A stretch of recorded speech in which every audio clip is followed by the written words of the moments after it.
Hello friends, welcome back to my YouTube channel. Friends, in this video I will show you how to create a new chat folder on Telegram, guys.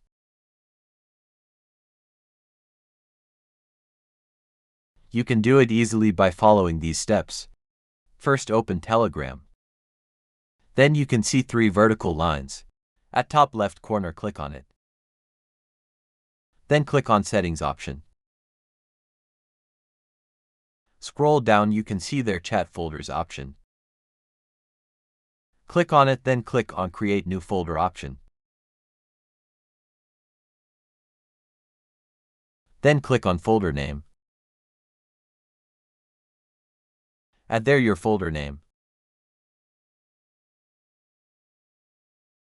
Then click on Add Chats.